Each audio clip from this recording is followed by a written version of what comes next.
ശബരിമലയിൽ അയ്യപ്പ സംഗമം തകർക്കുമ്പോൾ 1300 കോടി രൂപയുടെ മാസ്റ്റർ പ്ലാൻ ഒക്കെ വരുമ്പോൾ ഒരു ചെറിയ പരിഗണന പമ്പയ്ക്കും കൊടുത്തേക്കണേ എന്നേ പറയാനുള്ളൂ.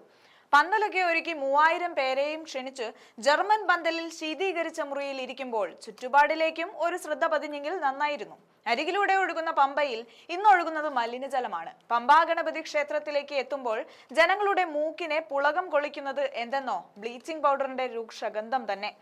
ഇവിടത്തെ ശുചിമുറിയുടെ അവസ്ഥയും വ്യത്യസ്തമല്ല. ബോർഡുകൾ മാത്രമേ ആളുകളെ കാണിക്കാൻ കൊള്ളുകയുള്ളൂ. അമീബിക് മസ്തിഷ്ക ജ്വരം പോലുള്ള രോഗങ്ങൾ ഉൾപ്പെടെ പെരുകുന്ന സാഹചര്യത്തിൽ ഈ നദിയിലെ മലിനീകരണം തടയാൻ നിലവിൽ നടപടിയൊന്നുമായിട്ടുമില്ല. മാലിന്യങ്ങൾ ഒട്ടും ചോരാതെ നദിയിൽ തന്നെ എത്തുന്നുമുണ്ട്. ഭക്തർക്കുമില്ല തെല്ലും പേടി. പമ്പാജലം പുണ്യജലം എന്നതൊക്കെ മറികടന്ന് ഇപ്പോൾ അമീബ, ഈ കോളി ബാക്ടീരിയകളാൽ സുലഭമാണ്. സന്നദ്ധ പ്രവർത്തകരും ശുചീകരണ തൊഴിലാളികളും മാത്രം വിചാരിച്ചാൽ തീരാവുന്ന മലിനീകരണ പ്രശ്നമല്ല ഇന്ന് പമ്പയ്ക്കുള്ളത്.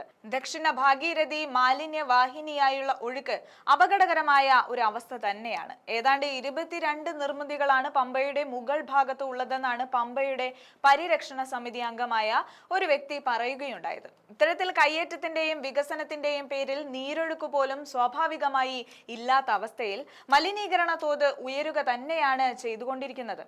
ഏതാണ്ട് 40 മുതൽ 50 ദശലക്ഷം വരെയുള്ള ഭക്തർ ഇവിടെ ഓരോ വർഷവും സന്ദർശിക്കുന്നതായാണ് കണക്കുകൾ പറയുന്നത്. തുണിയും അവശിഷ്ടങ്ങളും വിസർജ്യങ്ങളും പ്ലാസ്റ്റിക്കുകളും എല്ലാം പമ്പയുടെ ഗതി തന്നെ മാറ്റിമറിക്കുന്നു.